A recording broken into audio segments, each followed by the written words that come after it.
Talked to Khalan. Looked like he went live Wednesday. He seems to be chomping at the bit to want to get back out there. How's he look so far for you? He's looking good. You know, I've been surprised just how he's been able to cut, on his knee. I didn't expect for him to be able to stop and go like the old Khalan. He's been able to do that here even with the knee brace on, and that's been really good to see. The kid's special, and I know he's excited about being back out there now, and I'm actually looking forward to our scrimmage tomorrow to see him go and actually perform out there with no coaches on the field, nobody's out there, and see what he does. How vital is it to have that, I guess, that cliche 1-2 punch with like a guy like him and Cam in the backfield? I think we have 1-2-3 punch. Him and Anthony Grant.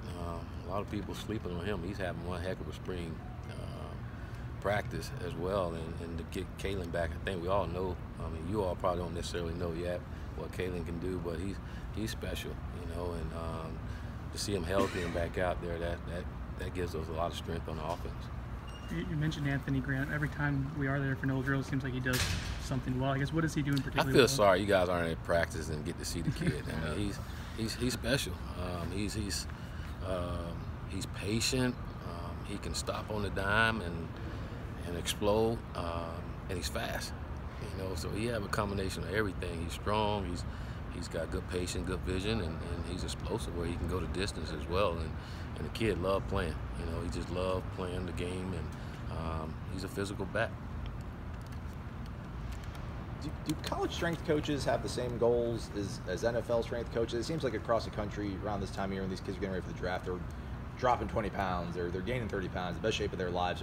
Are they being told something different when they graduate as opposed to what their college strength coach have been putting them through? Well, I think they're going through something. They're training for the combine.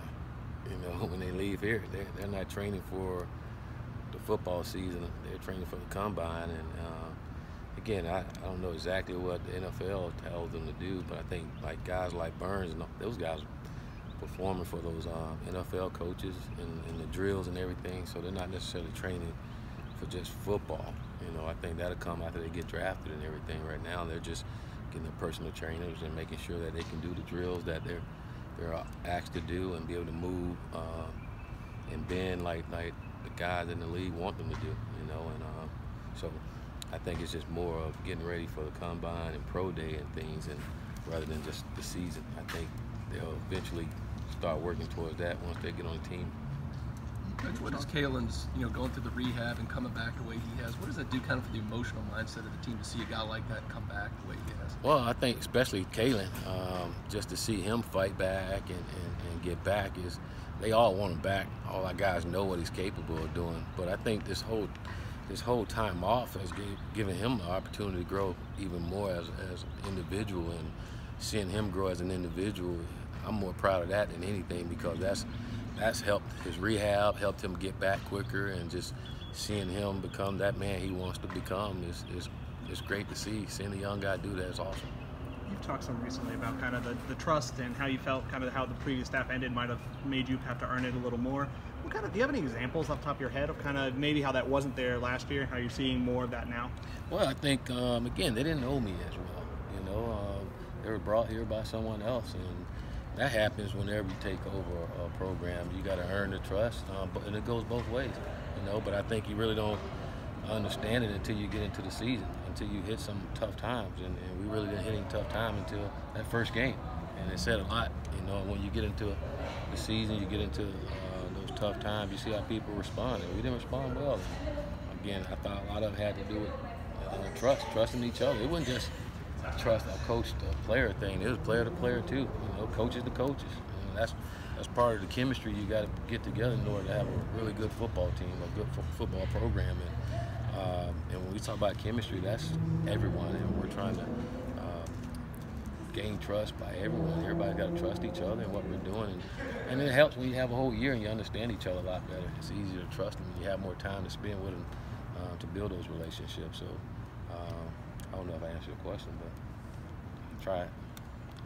DJ, I know at the end of last year you kind of started using him as a money backer a little bit, and I think in spring practice he's been back at Mike. Do you think he's going to play both this year, or do you kind of think he'll be back at Mike for a time? I look at both of those positions as the same. He's got a letter on it. You got Mike, what do you call it, Money? Yeah. Mike, Money, they all the same. Right now, it all depends. I mean, once we get to the season, we figure out what's our starting 11 and where we're going to put the guys in the best position to go. I think more important, that's what we trying to figure out and want to make sure that we do is putting, not just running our defense. We got the right guys in the right place to be able to run the defense so we can be effective. And that's what we're trying to do as we move guys around and seeing what they can do at certain positions. And on the back end, have you seen Cyrus Fagan be a little bit more comfortable? I know he played last year, but it's another year. I think with Cyrus, kind of like I said with Khalan, he's just growing up as a young man and getting confidence. This whole entire offseason, the kid has been different from a confidence standpoint and focus on what he needs to get done. I'm seeing that in him and a few other guys, but Cyrus is having one heck of a spring too, and I like he's smiling. Last year he was always just in a mood, but he's smiling, he's happy, he's talking, and it's making a difference. Speaking of confidence, we talked to Jordan Young and some of the younger wide receivers, and Jordan specifically said, I lost confidence last year, was dropping the ball. How do you go about building that back up for a young guy? He's got to do it. I can't do it for him. Only thing we can do is throw it to him again, but he's doing it. He's catching. He had a nice deep ball catch. It was pretty over the shoulder, and I would say his confidence was back. He let the defense know it and hear it too after he did it. But that's the only way you get it back. You got to make plays, and part of it is just understanding what you're doing. Last year he was young. He didn't really get it and understand it. I think now he's understanding what we're doing, so he's able to play with more confidence and being able to make those plays. You said you let the defense hear it. Do you like that, to have a young guy kind of express absolutely, because like the defense let him hear it too. So give it back to him. But if you let him hear it, you got to be ready for it to come back. Just don't give me a flag. Anything else? All right, thanks, Coach.